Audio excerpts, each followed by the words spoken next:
Hello friends. ये pharma के GIT का दूसरा टॉपिक है जो कि है एंटी एमेटिक ड्रग्स। और ये बहुत छोटा सा टॉपिक है। तो सबसे पहले हम लोग देख लेते हैं हम लोग को उसमें पढ़ना क्या क्या है। हम लोग पढ़ेंगे mechanism of action, mechanism of vomiting यानी वॉमिटिंग कैसे होता है, फिर एंटी एमेटिक ड्रग क्लासिफिकेशन, फिर मैकेनिज्म ऑफ एक्शन देखेंगे कुछ ड्रग्स का, उसके उनके एडवर्स इफेक्ट और कॉन्ट्रा इंडिकेशंस देखेंगे। आइए चलिए इस टॉपिक के साथ शुरू करते हैं। तो हम लोग सबसे पहले देखते हैं mechanism of vomiting. Mechanism of vomiting mainly vomiting centre जो प्रेजेंट होता है वो मेडुला ऑब्लोंगेटा में प्रेजेंट होता है। और डिफरेंट डिफरेंट जगह से स्टिमुलाई आके इसको स्टिमुलस प्रोवाइड करते हैं और ये फिर वोमिटिंग कराते हैं। अब जैसे कि स्टिमुलाई क्या हुआ, स्मेल, पेन, साइट और साइकोजेनिक स्टिमुलाई अगर कॉर्टेक्स को मिलता है तो हम लोगों का वोमिटिंग सेंटर एक्टिवेट हो जाता है और वोमिटिंग हो जाती है। अब दूसरा, अगर हम लोग ईयर देखें, अगर हम लोग फ्रिक्वेंट मोशन में आते हैं तो हम लोगों का वेस्टिबुलर एपरेटस जो है ड्यूरिंग मोशन, इसके वजह से जो है इसके वजह से जो मूवमेंट की वजह से जो सेरेबेलम ज़्यादा इफेक्ट होता है और पॉजिटिव स्टिमुलेशन जाता है वोमिटिंग सेंटर को जो कि मेडुला में प्रेजेंट है और वो वोमिटिंग कराता है। अब हम लोग देखते हैं कि जो ये तो सेंट्रली क्या हो रहा था। अब हम लोग देखेंगे कि पेरिफेरी पे क्या हो रहा है, कि ये हो रहा है। अब पेरिफेरी पे क्या हो रहा है, तो पेरिफेरी और सेंट्रल नर्वस सिस्टम के बीच में ब्लड ब्रेन बैरियर प्रेजेंट होता है। उसके बीच में एक एक जो है chemo receptor trigger zone present है, जिसको हम लोग सॉलिटरी ट्रैक न्यूक्लियस कह सकते हैं। अब जैसे हुआ क्या, जैसे किसी भी तरह का ड्रग का या कोई इन्फेक्शन की वजह से या इरिटेशन की वजह से हम लोग का जीआईटी में स्टिमुलेशन होता है। जीआईटी में से स्टिमुलेशन होता है तो रिलीज होता है 5-HT3 का और ये ब्लड में पहुंच जाता है। तो जीआईटी में जो इरिटेशन हुआ उसकी वजह से जो है तीन तीन तरह से ये वर्क करता है। सबसे पहले, या तो जो स्टिमुलेंट है वो डायरेक्ट ब्लड ब्रेन क्रॉस कर गया, जैसे कि 5-HT3, D2 और एच वन रिसेप्टर्स को एक्टिवेट किया सॉलिटरी ट्रैक्ट न्यूक्लियस में, या तो वो M1 5HT3D2H1 जैसे रिसेप्टर्स को CTZ में जाके स्टिमुलेट किया, या ब्लड वेसल से डायरेक्ट जाके CTZ को स्टिमुलेट किया। और ये CTZ और सॉलिटरी ट्रैक्ट न्यूक्लियस जो है ये वोमिटिक सेंटर को एक्टिवेट करा देती है और वोमिटिंग हो जाता है। तो ये बेसिकली था कि कैसे वॉमिटिंग होता है। फिर देखते हैं anti emetic drugs. Anti emetic drug का क्लासिफिकेशन। एंटी एमेटिक ड्रग्स का क्लासिफिकेशन जो है इसके वर्क के बेसिस पे है।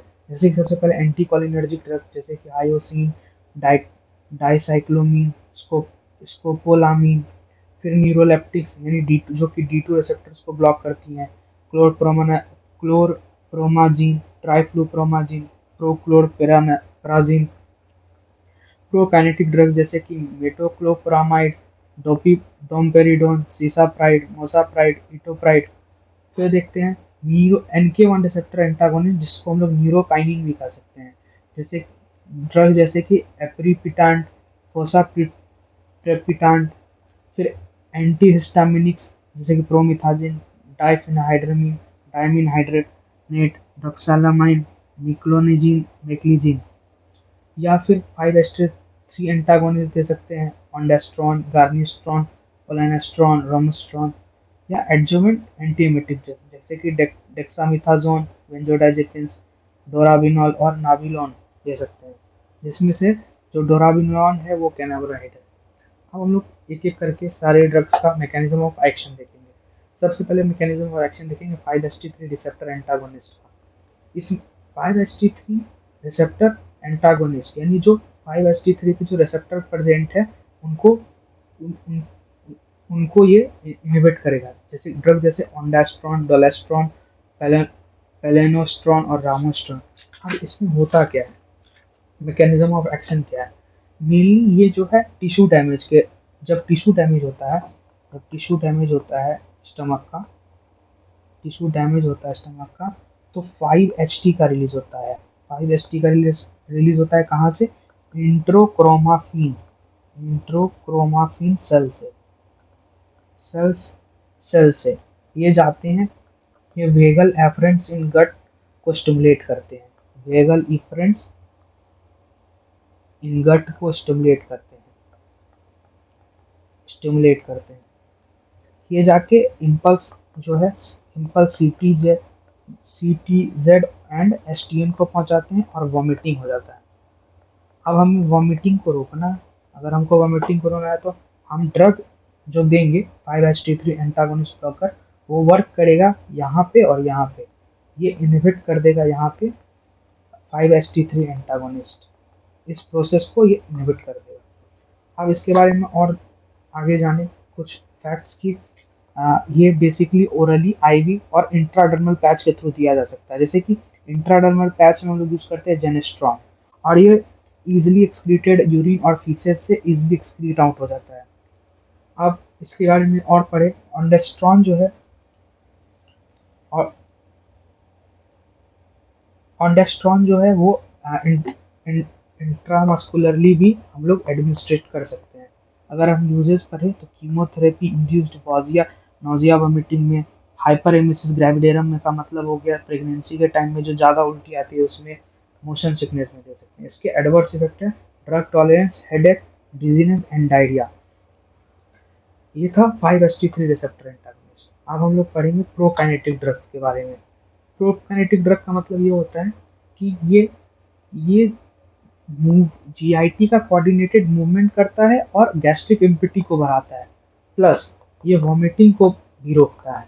इसका दो काम है, यानी ये मूवमेंट ऑफ जीआईटी को भी बढ़ाता है, एसेंड करता है, और वॉमिटिंग को भी रोकता है। तो इसमें ड्रग जैसे कि मेटाक्लोरोप्रोमाइड, डोमपेरिडोन, मोसाप्राइड, इटोप्राइड, सिसोप्राइड जैसे ड्रग है।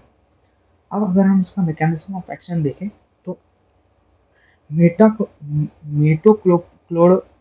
मेटोक्लोप्रामाइड और डोमपेरिडोन जो है, ये अलग अलग एक्शन है।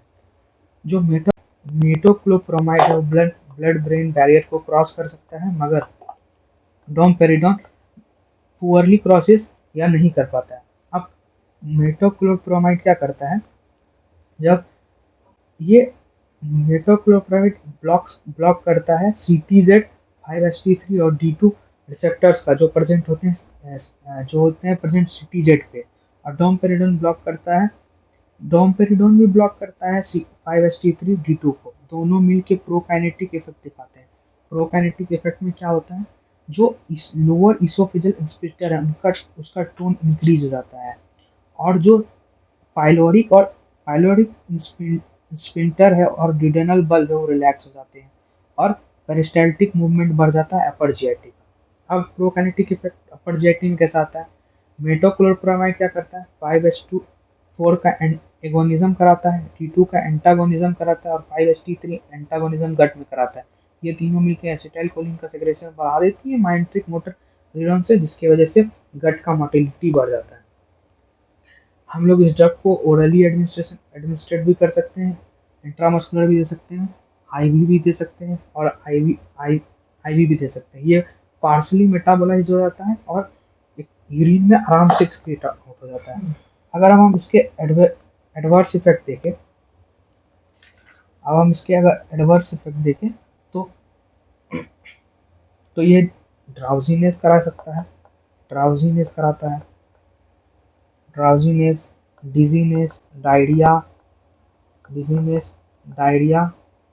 और एक्स्ट्रा पिरामिडल सिम्टम्स भी क्रिएट कर सकता है, पिरामिडल सिम्टम्स भी क्रिएट करता है। ऐसा क्यों, तो इसका ड्रग इंटरेक्शन होता है मेटाक्लोप्रोमाइड का लीवोडोपा से। ये क्या करता है, ये इंटरफेयर करता है, मेटाक्लोप्रोमाइड लीवोडोपा के साथ इंटरफेयर करता है और एंटी पार्किंसनिज्म इफेक्ट को कम करता है। इसलिए हम लोग इसको अवॉइड करते हैं जो भी पेशेंट पार्किंसनिज्म के लीवोडोपा के ऊपर होते हैं। और हम इसका यूज जो है कहाँ कहाँ कर सकते हैं, एज ए एंटीएमेटिक कर सकते हैं, जीईआरडी में कर सकते हैं, इट्रैक्टेबल इट्रैक्टेबल हिकअप्स में कर सकते हैं। और ये दो ड्रग मेनली इंपॉर्टेंट थे, 5-HT3 रिसेप्टर एंटागोनिस्ट और प्रोकैनेटिव ड्रग। अब हम लोग और तरह के ड्रग देखते हैं, जैसे कि अगर हम लोग एंटी कोलिनर्जिक ड्रग की बात करें, जैसे कि हायोसिन, डाइसाइक्लोमीन और स्कोपोलामिन। अब ये मेनली क्या करते हैं, ये मेनली इरिटेशन को कम कर जो गट की मोटिलिटी है उसको कम करते हैं। और स्कोपोलामिन जो है वो ड्रग ऑफ चॉइस है मोशन सिकनेस का। ये वेस्टिबुलर एपरेटस का मूवमेंट को कम करता है स्कोपोलामिन। और फिर 5-HT1 एंटीहिस्टामिनिक जो है सेडेटिव की तरह एक्ट करते हैं। इसमें से जो मिक्लोनाजीन है वो लॉन्गेस्ट एक्टिंग है। और ड्रग जैसे कि न्यूरोकाइनिन, एप्रीपिटेंट और फोसाप्रेटेंट दे सकते हैं। 5H फिर एडजुवेनेंट एंटी टाइप जैसे कि कैनाबिनॉइड्स का यूज़ कर सकते हैं, ग्लूकोकॉर्टिकॉइड्स का यूज़ कर सकते हैं। ये सब मिलके एंटी एमेटिक ड्रग का इफेक्ट देते हैं। ये था छोटा सा एक टॉपिक है, बहुत आसान है, यूनिवर्सिटी के लिए बहुत इंपॉर्टेंट है। Thank you very much.